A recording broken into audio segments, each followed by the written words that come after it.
What if the gods you worship didn't create you out of love? What if they created you to destroy you?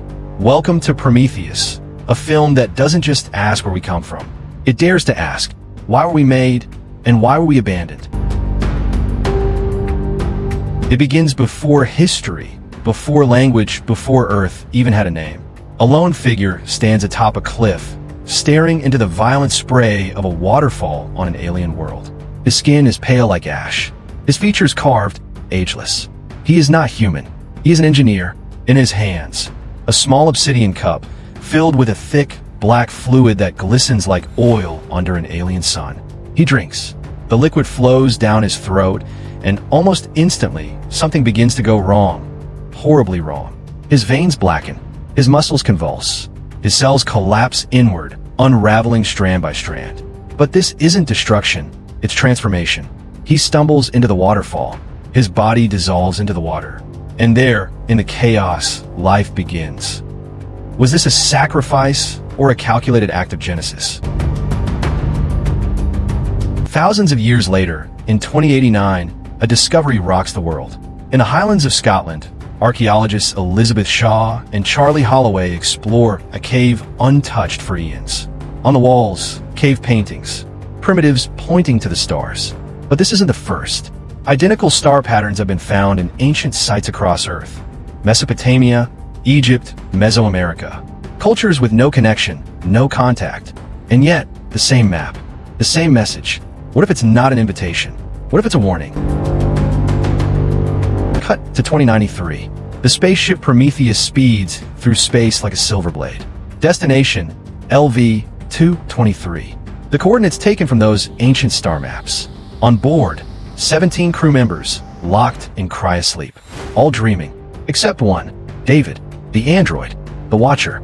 He glides silently through the ship, studies languages long dead, observes Shaw's dreams, imitates Peter O'Toole in Lawrence of Arabia. He plays basketball, he reads, he listens, he learns. But here's a question to consider. If something can dream, does that mean it has a soul? The crew awakens. Among them, Elizabeth Shaw, firm in faith and science. Charlie Holloway, daring and reckless. Meredith Vickers, cold and commanding. Captain Yannick, casual but sharp. And the rest, scientists, engineers, explorers. A hologram plays. Peter Wayland, long-dead CEO of the Wayland Corporation, welcomes them. He believed the engineers created humanity, and he wants answers before he dies. They land on LV-223. The atmosphere is poisonous, but the landscape unnatural, alien. Structures not made by nature, but by intelligence. They find it, a massive stone installation shaped like a horseshoe. Inside, breathable air, giant stone heads, mysterious canisters, murals of beings and monsters, and corpses, enormous humanoids in armor. The engineers, dead, some decapitated, some mid-run. What could terrify creators into fleeing? David touches the controls. Holograms flicker to life. Panicked engineers running for their lives. One tries to escape a door and fails. Decapitated, the crew takes the severed head back to the ship. It's ancient, but the tissue is still biologically active. Still alive?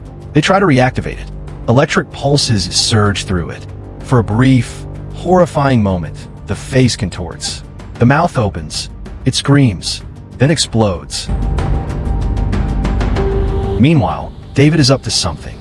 He steals a canister, opens it.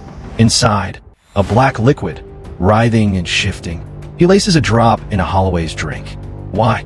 Malice? Curiosity? Obedience? Holloway's transformation is slow. His eyes redden. His skin cracks. He begins to decay alive. Shaw watches, horrified. He begs to die. Vickers answers with fire. Holloway is incinerated. In the structure, two crew members, Milburn and Fifield, get lost. They encounter something strange. Snake-like. Organic. It lashes out. Wraps around Milburn's arm. Bones snap. Acid blood spills. Helmets melt. Fifield flees. But he doesn't make it back. Later, Shaw discovers something unthinkable. She's pregnant, but not with a child. Something is growing inside her. Fussed, she fights her way into a surgical pod. The machine isn't designed for women, but she overrides it. She performs a self-surgery, screaming, bleeding, cutting. The creature inside is extracted. A grotesque, tentacled nightmare. She survives. She escapes the room, locking the creature inside, but still alive, growing. And then comes the reveal. Peter Wayland is alive, on board, old, frail, but desperate to meet the engineers. He believes they can grant him more life. He, Shaw, and David return to the temple. They find the last engineer, sleeping. David speaks to him. The alien listens. Then fury erupts. David is torn apart. Wayland is crushed. The others are slaughtered. Why did the engineer react with rage? Shaw runs, bleeding, alone, but not broken. Fifield returns, mutated, twisted, inhuman. He attacks the crew, kills without hesitation. Finally stop. Captain Yannick pieces the puzzle together. The engineers were creating weapons. The canisters are bioweapons.